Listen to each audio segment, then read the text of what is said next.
Hello, bibliophiles. I'm Tashwi, and welcome back to my channel, Literature Lover. So, today I am finally going through what I was supposed to actually go through in the month of March. Yeah, it's been a while, and I have a on again, off again relationship with this channel at this point, but not to worry, I am starting to get back on my feet. Better late than never. Am I right? So, the theme for the month of March was historic fiction and in the form of poetry. So, we had decided on Strange Meeting by WIlfred Owen. So, well, let's get into the video. Okay, so a little bit of a history lesson here. WIlfred Owen was an actual soldier on the Western Front during World War One, and later he wrote about his experiences and the horrors of war through his poem, through an anthology of poems actually, but specifically the one we are going through today, Strange Meeting. Okay, so I am actually pretty thrilled to read this one. I have skimmed through it at some point in my life, but it has been a very long time since I read it.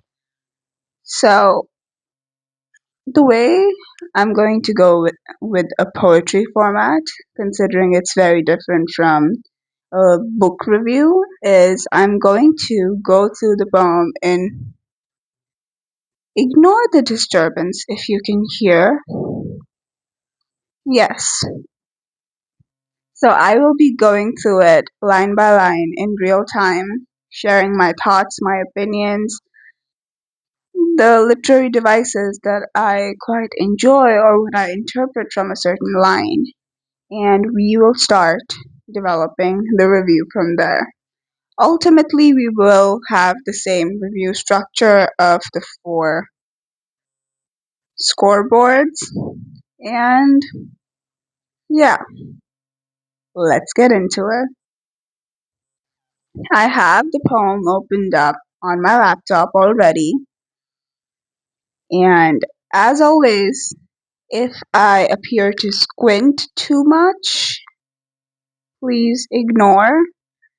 I am not wearing my glasses as always, and I have zoomed what is written on my laptop, but if I squint, if I look weird, kindly ignore.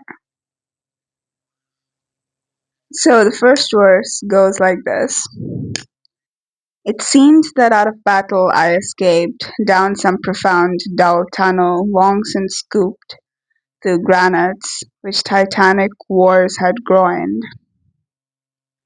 First of all, the oxymoron of profound, dull tunnel. Hello. I am the kind of person who is like literary devices are my love language. Seriously. It's not just poetry. Specifically, it's literary devices. If you know how to use your literary devices efficiently, I might be in love with you. Okay, not literally, but yes. The profound dull tunnel is a beautiful oxymoron, primarily because I feel like the reason it sticks that hard is because the tunnels, the tunnels that were dug during trench warfare in World War One, they have such weight to them. They are, in a way, in even in memory, pretty profound, and yet so grim, so dull, so dark. Like tunnels usually are dull and dark. But I feel it is profound because maybe even from the speaker's perspective or the poet's perspective, the memory is too profound to ever disappear. And let's be honest, from history itself, these things cannot really disappear. Titanic wars to truly bring home the horrors of war already. Wars fought between these larger than life entities, if you could, but it's being fought by humans. But the horrors of it, unimaginable by humans, that they could have been conducted by humans. Honestly, just even taking into account the current world situation, and you can definitely feel the weight of it. Like, how can people be that cruel, be that ruthless? Moving on, actually, to the next stanza. Yet also their encumbered sleepers groaned, too fast in thought or death to be bestirred. Then as I probed them, one sprang up and stared with piteous recognition in fixed eyes, lifting distressful hands as if to bless, and by his smile I knew that sullen hull, by his dead smile I knew we stood in hell. Honestly, yes. If you were a soldier in World War One and you suddenly ended up in this profound, dull tunnel, you would initially think of it just as a tunnel during trench warfare. That imagery of, you have soldiers lying on the floor, which he thinks could be deep in thought or sleeping, and yet, as he tries to probe them up, this one wakes up and has like hollow eyes and leaks. Sorry about that. I almost dropped my mic. Almost. Let's not have the dropping things counter starting too soon. But that piteous recognition, the fixed eyes, the distressful hands, and specifically by his dead smile, that's when he realizes that he is in hell. And not the hell of war this time, in actual biblical hell. That parallelism, though, and by his smile I knew that sullen hall, by his dead smile I knew we stood in hell. What's interesting is that this speaker, this soldier, immediately he sees this tunnel, he sees dead soldiers lying around, and he's like, oh, we're in hell. From one hell to another, honestly. But to think that not a moment of thought went into the speaker to think that it's hell and not heaven. I mean, the imagery of heaven in itself is quite bright and white and like heavenly. I don't know. Like, heaven is all that bright angel stuff. And then you have hell that would be as gloomy and dull as the tunnels. And yet, not for a second did he think that he is in the afterlife of sorts. Straight up, his afterlife is hell. And to think that he himself regrets fighting this war, he he has been part of the horrors of war, and he doesn't want them to be brought upon other people, and he knows the weight of the amount of lives that have been lost, that he immediately is like, I would end up in hell and I have end up in hell. So that you can feel his regret, you can feel his pain. He's definitely not proud of the things he's done, but he had to, because orders. So This last stanza is pretty long, so I'm going to break it down into bits. With a thousand fears that Vision's face was grained. I'm not wearing my glasses. Sorry. With a thousand fears that Vision's face was grained, yet no blood reached there from the upper ground, and no guns thumped or down the flues made moan. That imagery of, yes, the poem says that no blood reached from the upper ground and no guns thumped, and yet you can imagine the horrors of the soldiers at that time in those tunnels, in actual trenches, maybe wounded, maybe injured, maybe on their deathbed, or well, not bed literally, but their last few breaths, and they can just hear the thumping of guns and maybe blood of dead soldiers seeping down the tunnels from the upper ground, in that sense of above the tunnels, but even in this case, the upper ground literally being earth, because hell is always envisioned below ground. But also this image of with a thousand fears that Vision's face was grained. A thousand fears. As I read this poem, I can actually feel the heaviness of the imagery.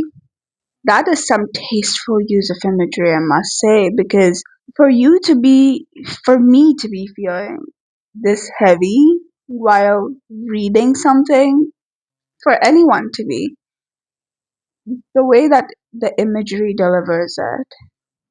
Like I said, I love, love literary devices. You're just going to hear me rant about literary devices throughout this.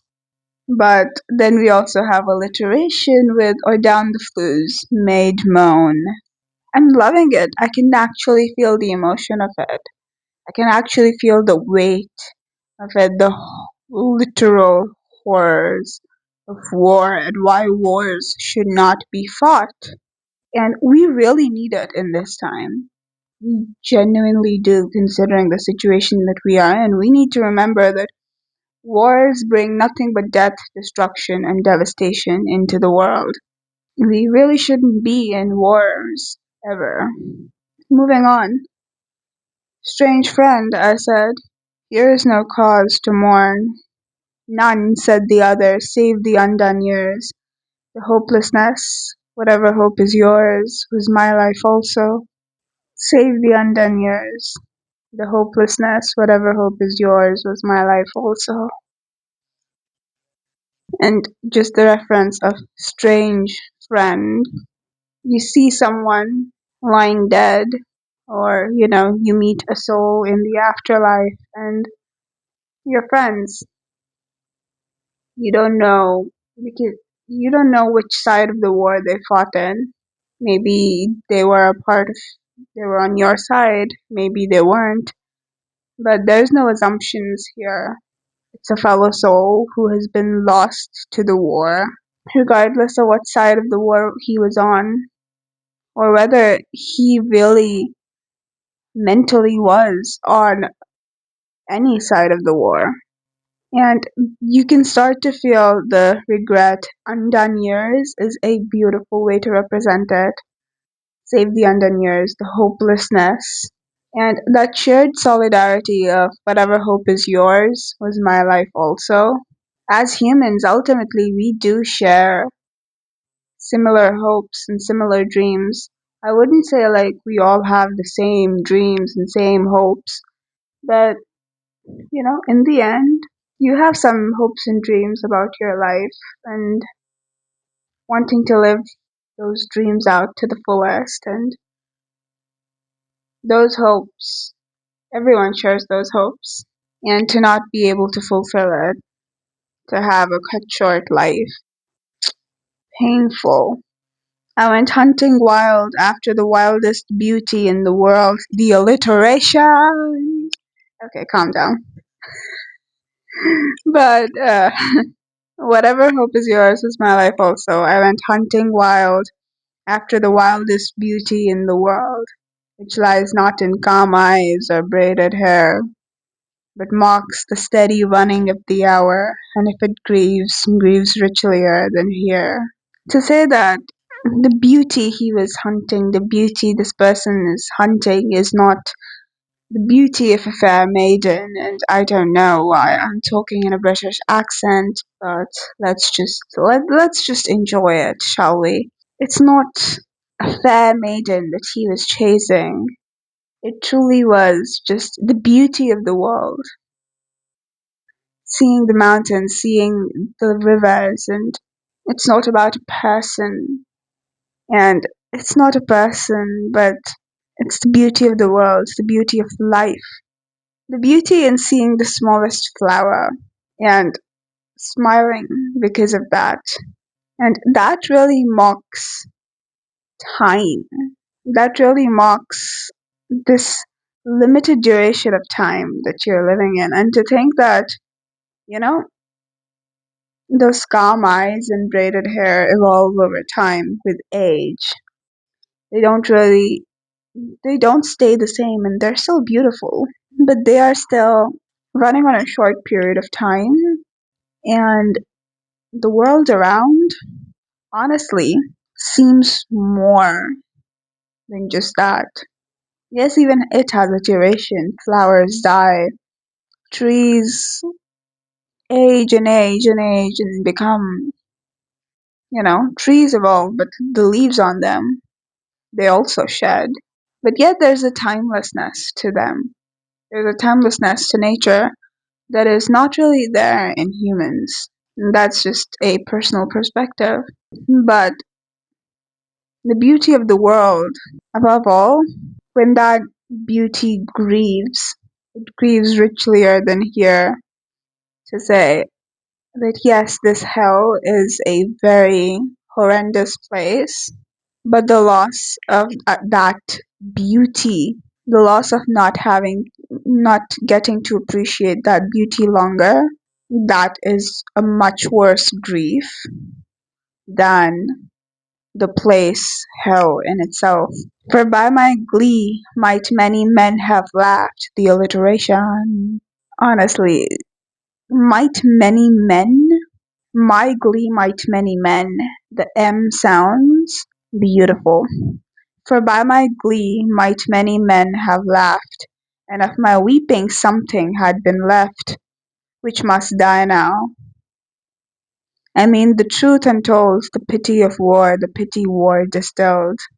That feeling of my joys might have brought joys to other people, and even my sorrows would have added some meaning, some learnings, something to the people around me, that it would still have left a positive mark. And I am very sorry about my voice. Apparently, I still have a frog in my throat. But whatever, we continue. The aspect of all of that must die now. That no longer will I be able to bring that joy in other people's lives. And even if you don't think that you could bring that amount of joy to someone else's life, you still do. And someone out there is happy because you cracked a silly joke, or you complimented someone, or whatever. You brought joy to other people's lives. And even in your sorrows, you taught them something. You brought some meaning into their lives, into the people around you. And all of that must die now. And now, this is where we start going into the message of the poem. The setup is over. The getting to feel the poem is over. You've set up the emotion, you've set up the weight, you've set up the loss. And now we get into the real banger part of it. And we start talking about the truth untold, the pity of war, the pity war distilled. Honestly, the imagery of the pity war distilled, to think that Pity exists in the world, but really what war did was distill it, where it's just pure pity, pure horror, pure pain and agony that the war has boiled down to.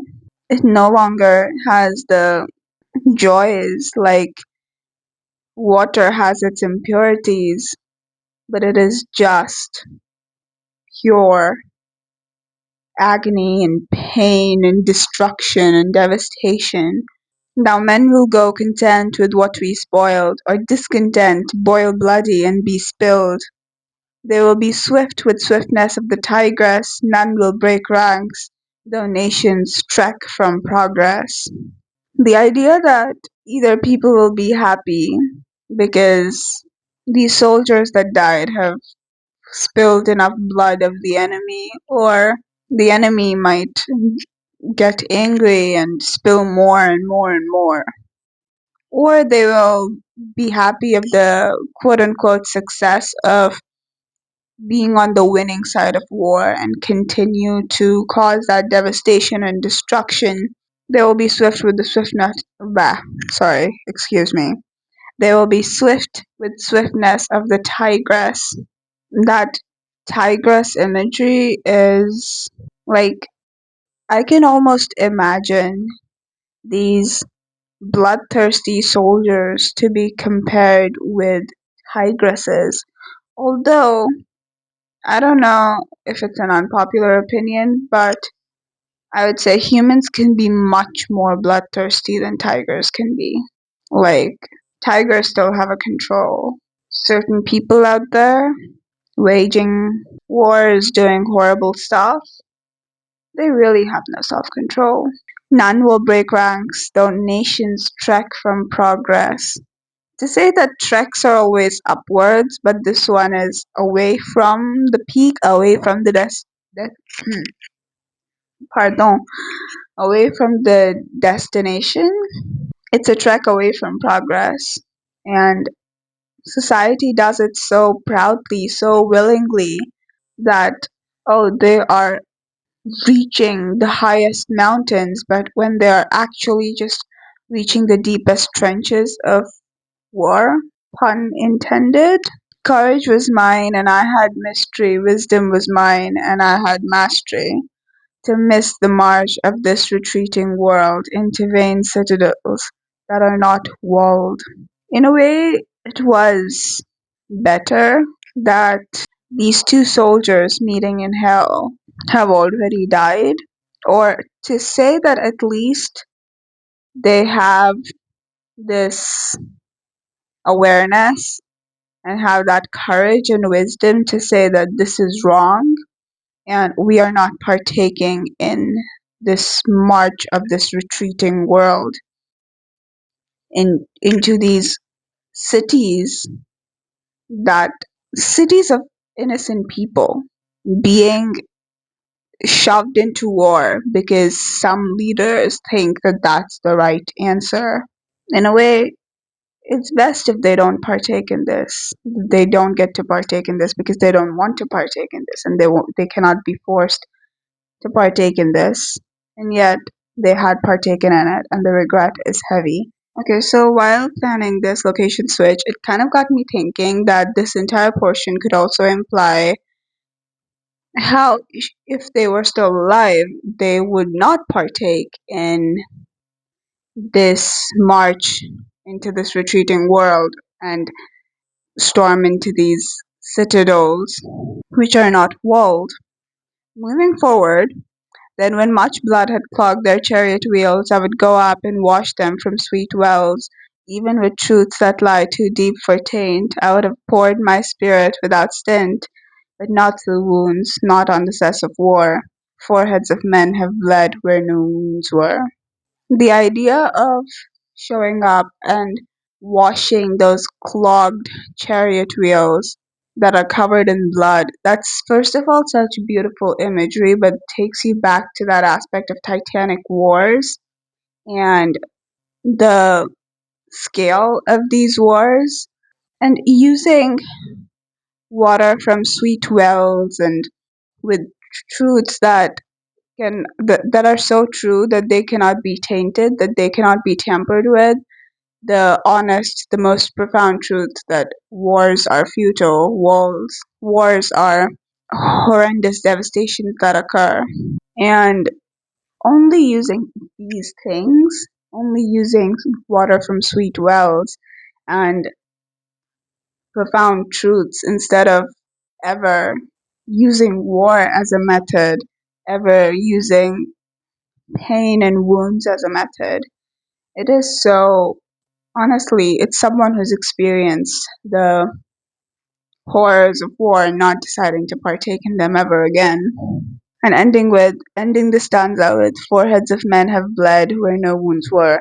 The idea of the mental trauma that wars distill on people, not just the ones who are actually fighting in this war, but also the innocent lives, the people who are displaced, the people who lose family members, innocent lives that are lost.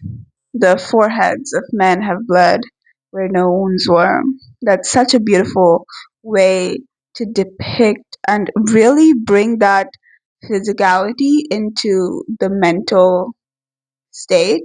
Oftentimes, people don't consider the mental agony, the mental toll, to be anything more than the physical toll of things, where usually the mental agony is a lot more.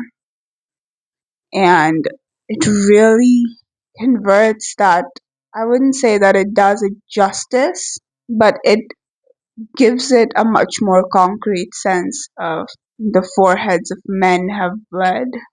That idea of I would not, if it were up to me, I would not let people wage war on innocent people just because I think I'm right on something and the other person thinks that they're right on their own thing. Okay, so this last stanza is I am the enemy you killed, my friend. I knew in this dark, for so you frowned yesterday through me as you jabbed and killed. I parried, but my hands were loath and cold. Let us sleep now. The paradox of I am the enemy you killed, my friend. It again brings the solidarity, the reconciliation of we are just people and we are dividing ourselves by imaginary borders, imaginary lines drawn across maps, and fighting over right and wrong. That honestly, you can come to a very result, peaceful end result, but you are just waging wars for no goddamn reason. And that really brings like a plot twist to the entire poem of these two people who share so much, who have such common dreams and su- such such shared hopes, were actually from opposing sides of the war, and one of them had killed the other, and ultimately they are just two friends, two human beings in the afterlife, talking to each other, reminding us all over again that wars are just futile devastation being brought upon the people by some, honestly, lunatic leaders. No offense to any leaders, but some people who really think that war is the right way to go. It's not, and we know that. So why are we still waging wars? Okay, so yes, location change, but also yes, day change. I know this is a little erratic and I just can't help it.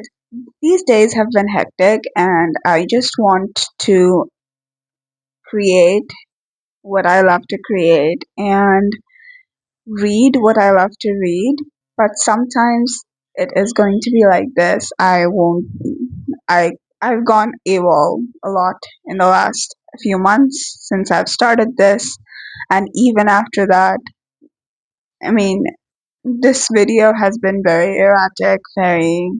very much in chunks, but this is how I'm able to do it. So let's make it work.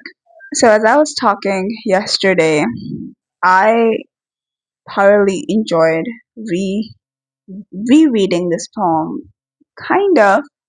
It has been a while since I had read it originally, but just the chills, just the goosebumps of it all, the heaviness, the real feelings behind it all, and obviously just this blaring message in our faces of war is futile and it just causes destruction and desolation. It is a trek away from progress and not towards progress, as nations sometimes might think.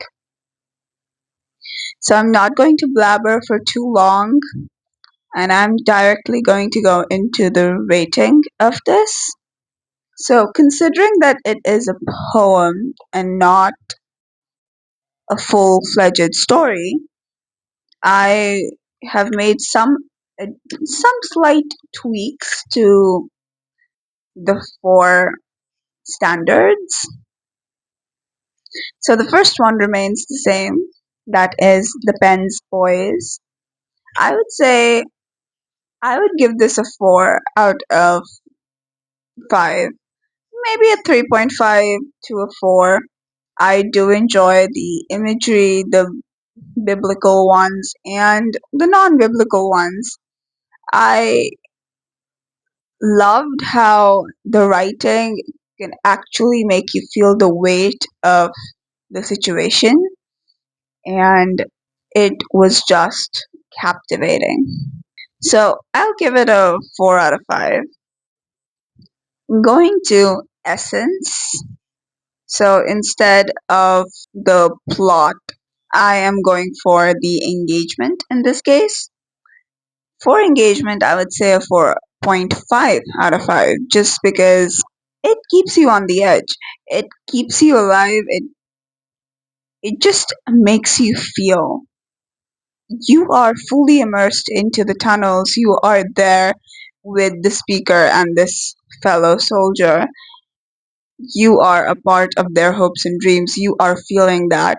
There's not a single line where you feel disconnected or out of feeling. So I would give it a 4.5. Going to engagement instead of character engagement, just engagement. It just means, was the narrator's perspective engaging enough? Hell yes, it was.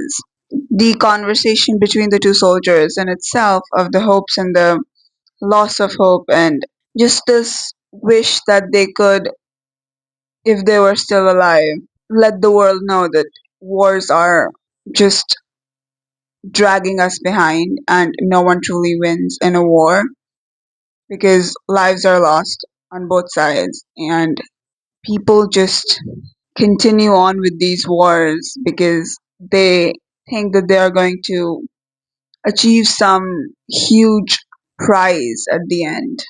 But there's nothing of that sort. There is no progress. Again, we are trekking away from progress because of war. That is very engaging. Both of the soldiers feel lived in. It's not just some person doing propaganda, spreading propaganda. It's not that. You can actually feel it because I mean it also comes from the fact that Wilfred Owen was a soldier on the Western Front and he has firsthand seen the devastation of the war and was able to put it through these two soldiers, but at the same time, it didn't feel forced. It didn't feel that he was forcing this opinion on people. It felt natural, it felt earned, it felt real. So I would give it a 4 out of 5. And as for the last one, it stays as experience. Overall, the experience, as you could probably tell by this entire video till now, is a 4.5 out of 5, which rounds off to 4.5 stars out of 5. So I think till now it is my highest rated literature piece. I mean, I've read like three for this channel. Well, I promise I'll be a little more regular with the videos. I have already started with the next one in this line of pieces of literature that I'm going to read. So, next is upcoming for the month of April that was due, and I have started The Jasmine Throne. I am enjoying it, but that's for another video.